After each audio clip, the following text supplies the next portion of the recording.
and gentlemen, welcome to a brand new episode of Black, White, and Red All Over. I'm Victor Dandridge. Ryan Seymore. And we are excited about the books that we have. Yes.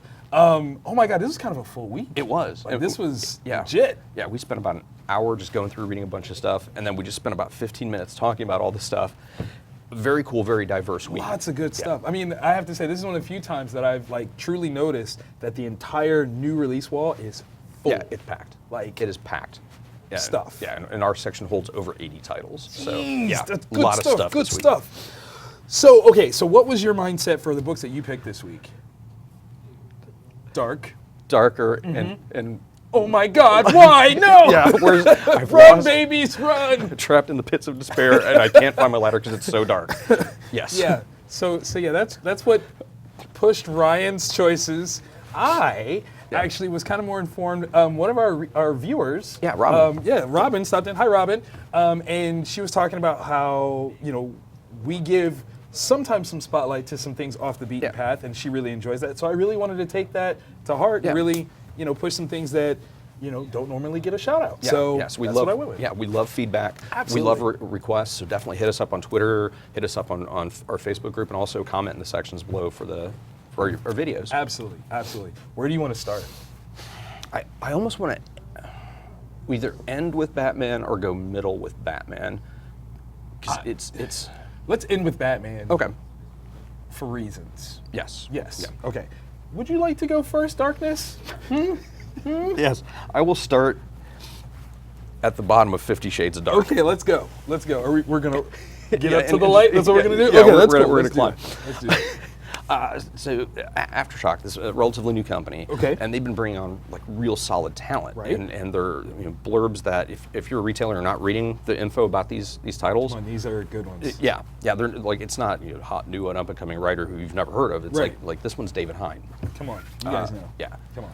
So Second Sight, it is an extremely, did I mention extremely dark book?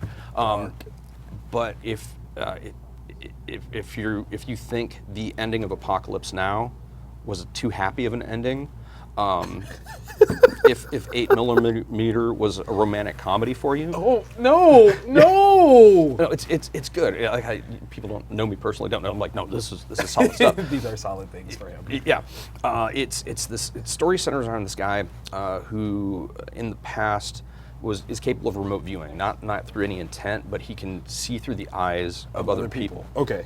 And his accidental gift is that he can see through the eyes of serial killers, which has just completely destroyed his life. Okay, that's good. It's not like he's like, yay, it's Tuesday, dial in. Like, no.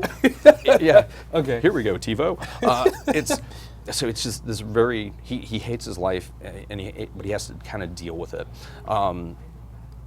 The real part of the story, the real meat of the story, though, is his daughter, who's kind of an underground investigative journalist. Okay. And there is a group within the context of the story, within like the royal family and high-ranking politicians in the UK that are actually members of a pedophile group. So it's a very, very dark book. And so he's trying to do things to make her not repeat his mistakes, yet at the same time, he's going through the stuff that he's been going through with his remote viewing. And it's this extremely dark book. Conspiracies are going to be afoot. Ooh. Yeah, it's brutal. This sounds like a very meaty story. Silence of the Lambs. Yeah, it's not a quick read. It's not a slasher comic. It's dense. It's very good, but it also, I think, has a very narrow field. It's not mainstream by any stretch of imagination. Gotcha. You're either into this kind of material or you're not. And I am. I mean, like the horror parts of it, not the details. Yeah, no pig masks. No pig masks. Except Professor Pig.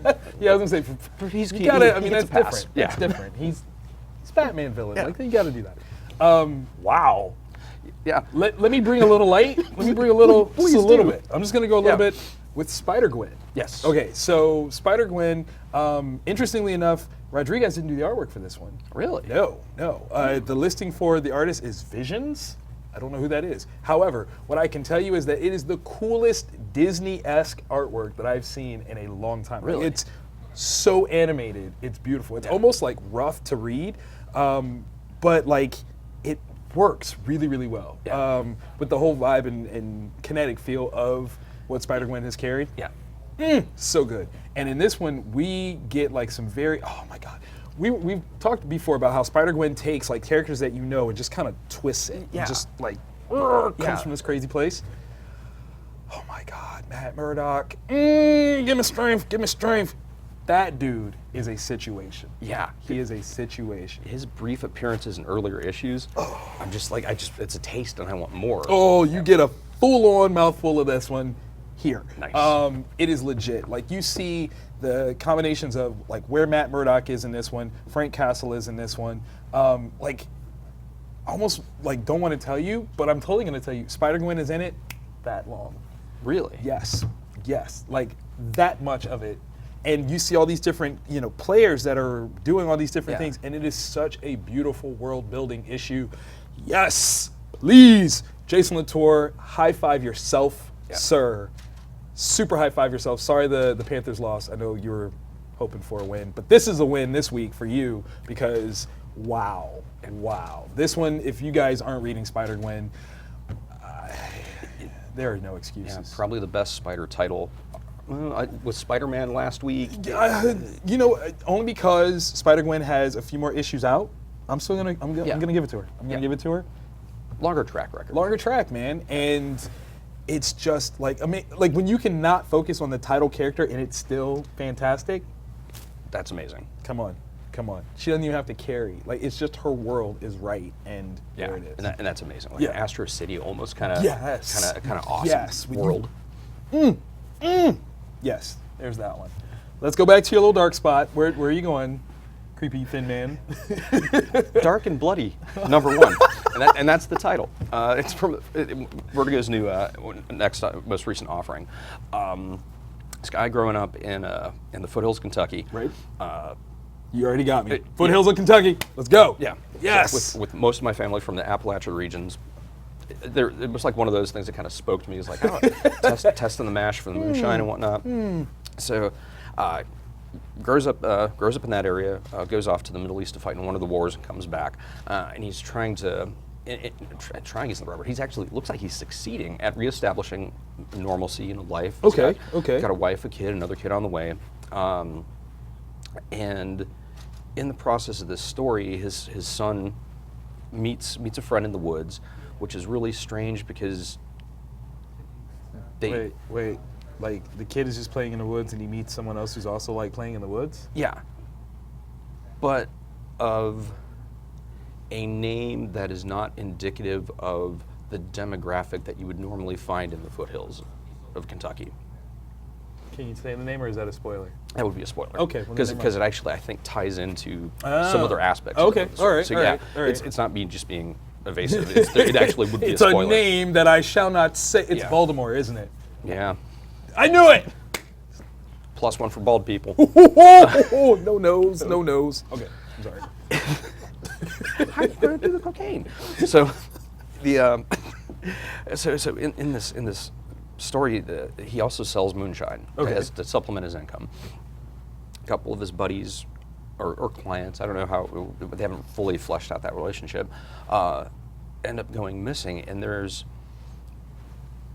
either, it's weird because I'm trying to figure out how to say it without spoiling. Okay. There's either some form of a supernatural aspect involved, which may or may not tie into characters that haven't fully been revealed, or there's some kind of monster. There's something that's doing some stuff. Yeah. Okay. And it's apparently just beginning its process of whatever it's doing. Oh. So we don't know if it's hunting. It's very, very cool. It's not as dark as Second Sight. Okay. But it's got kind of a, like if I was to put it on a darkness scale, I would put it on par with the Mothman prophecies. Oh, okay. So in that sort of, that's kind of the vibe that I got off with definitely there with a military veteran aspect tied into round it out. I like your movie comparative. Like that's kind of. I'm all out of them for when we hit Batman. I don't. But we'll get to that. If you like this movie, try this book. That's pretty good. The next one I took on, and this one was kind of spurned by Robin's choices. Granted, the character itself is a pop cultural icon, but The Legend of Wonder Woman, I thought was a very interesting book to even try, because it's basically a standalone attempt at telling where Wonder Woman came from. Oh, interesting. Yeah.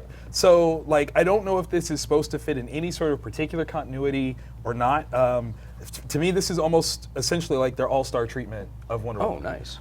But it's all focused so far, this is issue 2, on her time growing up on Themyscira. Oh, very cool. Do you know, for the longest time, I thought it was Themyscira? Yeah, isn't it? No, it's Themyscira. I know, right? It's up there with adamantium. I always thought it was adamantium. Yeah.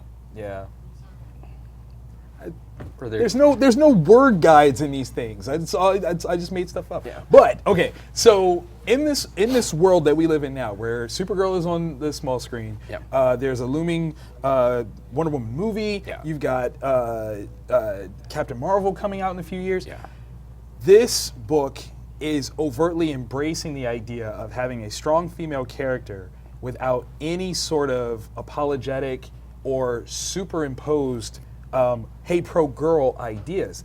This just is. Yeah. And it is so cool. Like, if they don't take like nods from this for the Wonder Woman movie, it's a misstep, because I read both issues, both 1 and 2 today, and it felt like the longest epic that's just beginning. Like, it wasn't like a dragging story. There was just a lot of story there, and it was really, really good. I mean, we go from getting the rundown of before Diana is born to when she's like 16 in 2 issues, but it's solid. Like, you see some stuff, and there's characterization that is just so on point for who she ultimately becomes. Okay. As Wonder Woman, it's dead on. Like, this one, we said a couple weeks ago that I think what DC is aiming to do, or at least they're starting to position themselves to do, that's going to make things a little better, is that they're doing individualized stories for their characters as opposed to one long universal line. And some people are against that, but I think that they tell better stories when they're just like, you don't have to be worried about just worry about the story in itself. Yes, because the thing that got me was that Hippolyta was not the only immortal Amazon. Really? Yeah, they were. Immortality was granted to 4 other sisters in order to each of them represent a certain house of the gods on Paradise Island. Interesting. I know, right? It's like, it was really, really cool. Really, really cool. Definitely one that, if you are at all wanting to bone up on some Wonder Woman stuff, or reader, definitely try that one. If you are a guy that wants to see something that is just cool and want to see like one of the, like, if you know about the 3 Trinity DC characters and you're like, oh, I know Superman, I know Batman, but Wonder Woman, man, you need this. Yeah. Flat out, you need this, because this is building something so beautiful, so right. I enjoy it thoroughly. Like, that honestly is almost my pick for Book of the Week. Really? Not even joking. It's that good. Yes. I have said this. I've put it out there. Now, let's go back to where the darkness is not quite so dark. There is a shining beacon in the shape of a bat. No, bats don't make that noise. They might. They might. I don't hang around with them all the time. So, I mean, if a bat hangs out with a robin long enough, maybe. Something. Oh my God. It's different. It's very Morrison-esque. It is. Like, I was reading this and I was like, who wrote this? Is this Scott Snyder, or did he get body swapped? Like, Grant Morrison was like, wait, hold on. Let me put this on you. Yeah. Is this a leftover script that Grant had, and then Scott was like, let me just put da-da-da-da-da-da. It's amazing, though. Whoa. Yeah. I want to... I need Elseworlds of those places. Yes. That's as close as you're going to get to a spoiler. But I need them. Yeah. I need them. Yeah, go ahead and offshoot that. Yeah, because Bruce is definitely back as the Bat. Oh my God. 100%. I need to know. Yeah, so anybody that follows Scott Snyder on Twitter, when he said that earlier, he was 100% right. Yeah, it wasn't like, here, buy an extra copy of the book. No, he really is fully back at this point. Yeah. But how he gets there. This is the ultimate showcase of, it's not the destination, but the journey. Yeah. Like, wow. Yeah. Wow. Yeah. And he goes through something, like, oh my God, like the ideas set up. And mind you, I admitted I hadn't been following this particular stint. Yeah. But the ideas presented here are so strong. Yeah. It's not funny. Yeah, and it really fits with, as much as I hated Convergence, and I will probably, as I am about to die, I will probably raise my fist at the heavens. Convergence! Yeah. It actually is very cool, because now I'm wondering, Are those part of... Yes. Yeah. Yes. So it And really... if they were, Convergence wouldn't have sucked nearly as hard. Yeah. Not nearly, because Yeah. that was amazing. Take me to those places, because it's very... It ties into that Batman always has a plan. Yes. And he always has a backup plan to that backup plan. But then even within that, it shows like the different ways he actually views himself and Yes. what his real goal is. Yes. And how no matter what, there is a similarity. No matter how different the Yeah. position is, there is a similarity. Yeah. The one that got me was, I think it was the second one, because it removed Bruce. Yeah. And I didn't think that that would ever be the case, that he could see himself not as. Yeah. Yeah.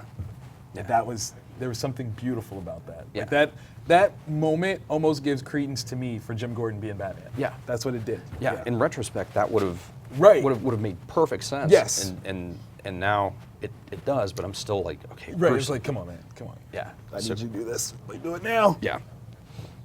Yeah, it's amazing. And when issue 50 comes out, Oh. it's because yeah, Take me to the waters. Just Yeah. take me to the waters right now. because this is one that really is very difficult to not spoil, because Right. it's It's this. Like, you're like, oh, it's coming. Yeah. Oh, guess what? But you can't tell. Yeah. You can't say. It's not appropriate. Yeah. My favorite character in this issue, Alfred. yeah, because the torture that Oh. you just see. Oh, man. Because you always look at him, he's like he's Bruce's helper. Right. He's not. He Nah, he dude. looks at Bruce as That's his my son. kid, yo. Yeah, That's my kid. He's raised him, and all the crap that Batman has put him through all these years. Even to the point where, Yeah. okay, like, I would give my hand for my kid. Literal. Yeah, he's not winning a Alfred. thumb wrestling contest ever again because of this. No. Yeah. Alfred, man, top notch. Yeah. Top notch.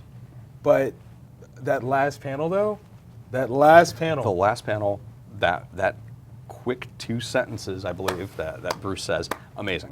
Yeah, and I was just like, I had a bad tear. Like, it fell, and then it, like, flew up into the air, formed a bad signal, and then went away. Yeah. Like, that's what happened. Not even joking. yeah. Oh, God, it was so good. I can't wait for number 50. That's going to be amazing. Yes. That's coming out next week, right? Please? No. Come on. Yeah. Come on. That's why Capullo didn't do this one, so that they could just be like, bam, bam, bam. Oh, snap. No? Okay. That's, But I think, if memory serves, Jim Lee is doing the bagged variant for 50. I could be mistaken on that. But, so, yeah.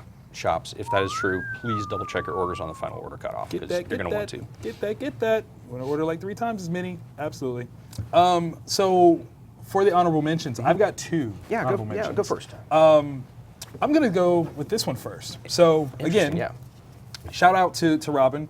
I went with Jonesy from Boombox. This is an offshoot of Boom Studios. I'm not quite sure what the brand significance of Boombox is. Is it creator owned or what? Creator owned, but also, well, it's more all ages-y to tween. So, Okay, So it's okay. like younger readers without necessarily being just. Straight up for kids. Yeah. Okay, got you. Because that fits really well for this. Oh my God. Okay, people, if you are a fan of the following, we're gonna go with Scott Pilgrim. This. Anything by Brian Lee O'Malley, actually. This. If you are a fan of, oh my God, Shark Knife. Do you remember that title? Oh my God, yeah. Yes. This. Like, this is so adorable. It's ridiculous. Sam Humphries, who you might now know from his run of work with Marvel, he started off on a creator-owned stuff, Yeah. and it looks like he's coming back to some fun of it. And this is just beautiful. It is so sweet. It's got a very sincere Steven Universe. Okay, art yeah, vibe because to it. that's what the art really reminded me of. Yes. And it's just adorable. Like, the character, just the combination of things is just wonderful. I would definitely put this more in the tweeny area because I think it's more high school oriented. Yeah. Maybe like 8th grade, 7th grade up. Which is a very underserviced demographic as far as books. It really is. But just the characterizations are fun. They're light, quick, but you enjoy it. Like, you just kind of, why is this not a TV show on like MTV? Like, we could lose Love and Hip Hop. Pick one. Pick a city. We could lose one. Yeah. Put this on. We're back to the Daria days. That's all I'm saying. Yeah. Like, let's get it. Let's do it. Let's.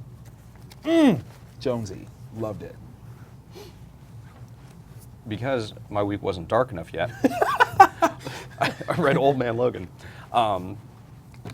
Actually, really cool. Was it? Yeah, it's still kind of weird that he's on that death mission, which I'm starting to be okay with. Okay. Just because I'm just letting everything else go, like, you know, whatever this Whatever is, happened, like you're a just there. 70s revenge movie kind of Okay. thing. And he gets a crack, like he doesn't want to at first, but he gets a crack at the Hulk. Right. And this is where he finds out that Banner isn't the Hulk. Okay. So it's like really 'Cause cool. Amadeus Cho right now. Yeah. Okay. So it's this really cool story where Cho's like, it looks like Wolverine's grandpa. So it's like, you know, cranky Clint Eastwood and with claws, and like using all the knowledge he's picked up over all the years of how to fight, and then the realization that this world isn't exactly what he thinks it should be. Oh. So, and then he's like, I know where a friend is. I can, and then things get even worse. Oh. So very cool. I mean, the story's moving along. Bad. Yeah. So I enjoyed. All right, cause see, I had an issue with the kill list. Yeah. The That- sequencing seemed off, but It did, Logan but this- actually addresses it. Really? Yeah. He's looking at his wrist and he's like, you know, blah, blah, blah, blah, blah. So he has a rationale behind it. Okay. Then I'll be quiet. Yeah. Jeff Lemire? I still don't agree with it because Okay, there's but somebody there else I is- would have. there's thought behind it. Yeah. It's not just arbitrary. Blah, blah, blah, blah, blah. Yeah. Okay. All right. Not bad. Next one I did was Ultimates 4. Yes. I've enjoyed what this series has become. As I said before, this definitely could have become Black Avengers, and it is not that. This is Avengers on a scale that I think, in a very interesting sort of way, Jonathan Hickman played with, Yeah. but was entirely too. Oh man, how do I put this? Jonathan Hickman is such a very talented world-building, conceptual writer that a lot of stuff that he did under the Avengers run, it really didn't do a lot because it all served like a very singular idea, you know, singular story. They're just going out and just doing stuff. Yeah. But it's big things that could have huge ramifications in terms of, you know, what they've done. So like with Galactus, instead of having Galactus currently still be the devourer of worlds, he's now a life giver. Like, Which is a huge. it's huge. Yeah. Like Reed Richards in his infinite wisdom was like, you know what, I'll turn him into a star. Yeah, a star, that'll work. Never thought to make him something beneficial like this.